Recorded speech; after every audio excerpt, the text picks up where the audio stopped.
கிறிஸ்தவ ஜனங்களுக்கு என் அன்பின் வாழ்த்துக்கள். இந்த வீடியோவில் சசிகுமார் பிரதர் ஏன் கள்ளப்போதகர் என்பதை நாம் பார்க்க போகிறோம். அதாவது நம்ம சசிகுமார் அண்ணன் ஒரு பெரிய காமெடி பண்ணியிருக்கிறார். அந்த காமெடியை குறித்து தான் பார்க்க போகிறோம். ஆனால் அது காமெடி கிடையாது. இவர்கள் கர்த்தருடைய வசனத்தில் விளையாடி கொண்டிருக்கிறார்கள், வேதத்தில் விளையாடி கொண்டிருக்கிறார்கள். ஆகையால் தயவு கூர்ந்து இவர்கள் மனம் திரும்ப வேண்டும்.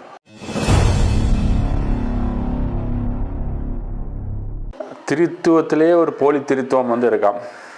திருத்துவமே ஒரு போலி, திருத்துவமே ஒரு போலியாக இருக்கும்போது நம்ம அண்ணன் இப்படி உண்மையான திருத்துவத்துக்கு எதிரான திருத்துவம் அல்லது உண்மை போலவே தோற்றம் அளிக்கக்கூடிய திருத்துவம் உலகெங்கும் வியாபித்திருக்கிறது.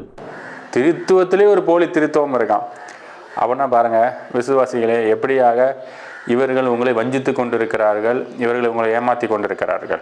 பரிசுத்த வேதாகமத்திலேயே இல்லாத திருத்துவம் என்கிற ஒரு பெயர் நாம் எல்லாரும் அறிந்த ஒன்று. அந்த வார்த்தை பரிசுத்த வேதாகமத்தில் தான் இல்லையே தவிர பரிசுத்த வேதாகமத்தின் தேவன் தம்மை 3 விதங்களில் இந்த உலகத்துக்கு வெளிப்படுத்தி இருக்கிறார். என்னது, தேவனை விளங்கி கொள்வதற்கு திருத்துவம் என்ற வார்த்தை பயன்படுத்தப்படுகிறதாம். புரியலையே, தேவனை விளங்கி கொள்வதற்கு திருத்துவம்னு ஒன்று வச்சாதான் நீங்க தேவனை விளங்கி கொள்ள முடியுமா? இப்படி 3 தன்மைகளில் தம்மை வெளிப்படுத்திய தேவனை நாம் விளங்கிக் கொள்வதற்கு திருத்துவம் என்கிற வார்த்தை பயன்படுத்தப்படுகிறது. எப்படி அப்படின்னா அது கடவுளுக்கு முதலே தெரியாதா? அப்படின்னா ஒரு வசனத்துல பவுல் எழுதியிருக்கலாமே, தேவன் திருத்துவராக தான் இருக்கிறார். பேதுரு எழுதியிருக்கலாமே, தேவன் திருத்துவராகவே இருக்கலாம். மோசை எழுதியிருக்கலாமே. அப்படின்னா மோசைக்கு தெரியாத ஒன்றெல்லாம் நீங்க படிச்சுக்கிட்டீங்க. தேவன் திருத்துவராக தான் இருக்கார், திருத்துவம் மூலமா தான் நம்ம தேவனை விளங்கி கொள்ள முடியுமா? அது மோசைக்கு தெரியாதா? இப்படி 3 தன்மைகளில் தம்மை வெளிப்படுத்திய தேவனை நாம் விளங்கிக் கொள்வதற்கு திருத்துவம் என்கிற வார்த்தை பயன்படுத்தப்படுகிறது. அது பவுலுக்கு தெரியாதா? அது தாவீதுக்கு தெரியாதா? ஏன் அது தீமோத்தேயுக்கு தெரியாதா? யாருக்கு? ஆபிரகாமுக்கு தெரியாதா? இங்கே பவுல் என்ன மென்ஷன் பண்ணுகிறார்? ஒருவரை அன்றி வேறொரு தேவன் இல்லைன்னு சொல்றாரு. பவுல் எழுதியிருக்கலாமே, திருத்துவரை அன்று வேற தேவன் இல்லை. ஏன்னா தேவன் 3 தன்மையில் செயல்பட்டு இருக்கிறார். அதனால திருத்துவரை அன்று வேற தேவன் இல்லைன்னு இங்கே எழுதியிருக்கலாமே. ஆனால் பவுலுக்கு தெரியாததெல்லாம் உங்களுக்கு தெரிஞ்சுட்டு, ஒன்று மட்டும் உங்களுக்கு நல்லா தெரிஞ்சிருக்கு, நல்லா எப்படி ஏமாத்தணும்னு மட்டும் தெரிஞ்சிருக்கு. ஏன் எல்லா வசனமும் தேவன் ஒருவரே என்று வந்து கொண்டிருக்கிறது? உங்களுக்கு இதுக்கு பதிலளிக்க முடியுமா? இந்த திருத்துவத்துக்கு எதிராக அல்லது இதை போலவே தோற்றம் அளிக்கக்கூடிய அநேக திருத்துவங்கள் கிறிஸ்தவம் அல்லாத அநேக இடங்கள்ல போலியான பிம்பங்கள் சாத்தானால் உருவாக்கப்பட்டிருக்கின்றன. திருத்துவமும் முதல்ல கிறிஸ்தவம் கிடையாது. இவர் கிறிஸ்தவம் அல்லாத திருத்துவம் போல போலி திருத்துவங்கள் உருவாக்கப்பட்டிருக்கிறது என்று விசுவாசிகளை ஆகிய உங்களை இவர்கள் குழப்பி கொண்டிருக்கிறார்கள். இவர்கள் உங்களை தேவனை அறிய விடாதபடிக்கு இவர்கள் தடை செய்து கொண்டிருக்கிறார்கள். இவர்கள் பிசாசுக்கு ஊழியம் பண்ணி கொண்டிருக்கிறார்கள் என்பதை விசுவாசிகள் நீங்கள் புரிந்து கொள்ள வேண்டும், அறிந்து கொள்ள வேண்டும் என்பதுதான் இந்த வீடியோ பதிவு.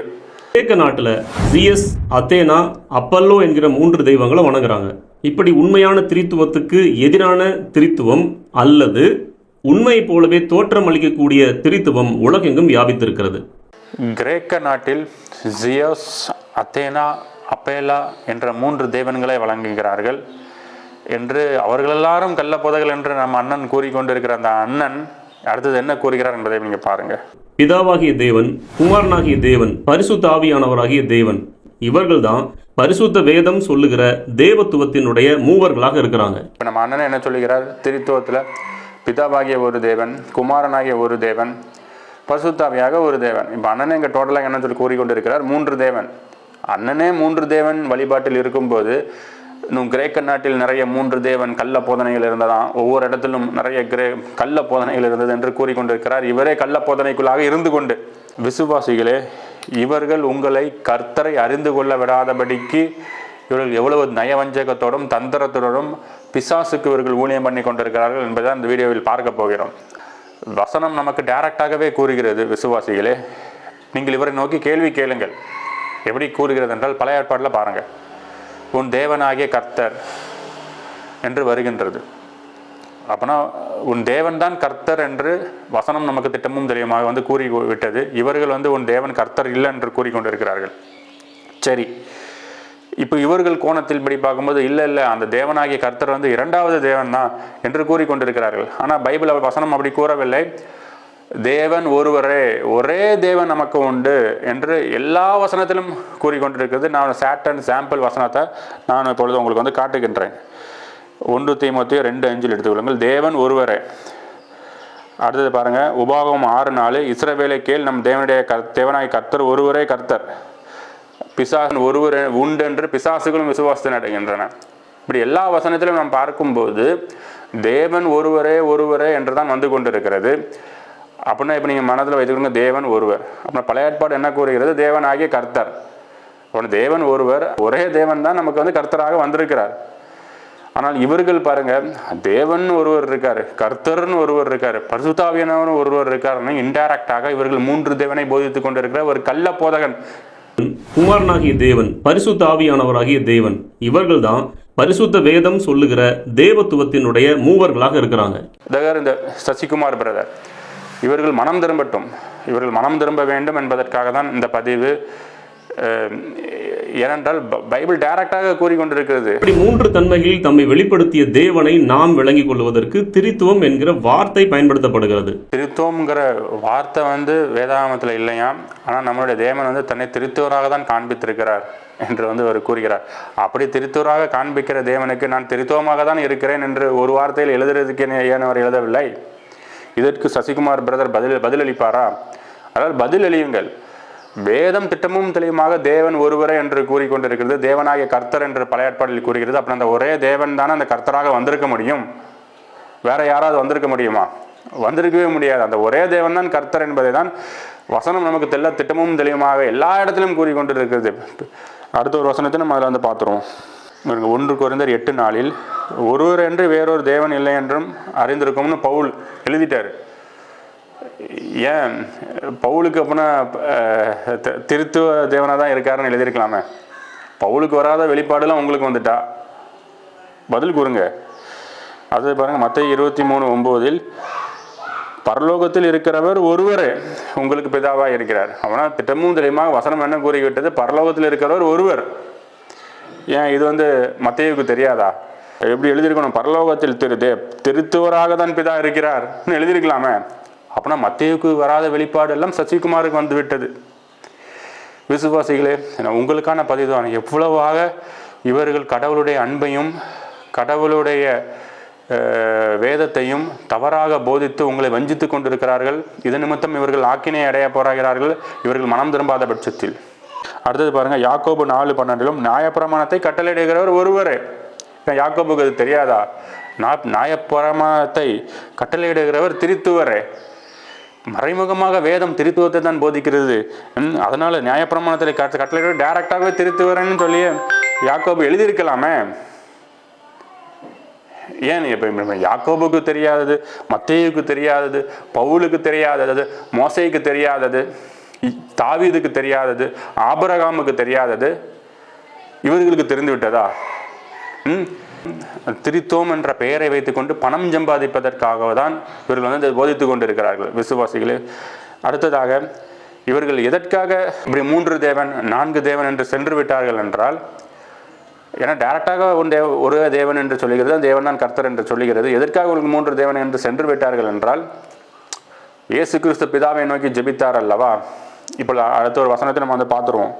இங்கே பாருங்க, எபேசியர் 1:3 நம்முடைய கர்த்தராகிய இயேசு கிறிஸ்துவின் பிதாவாகிய தேவனுக்கு சோஸ்திரம்.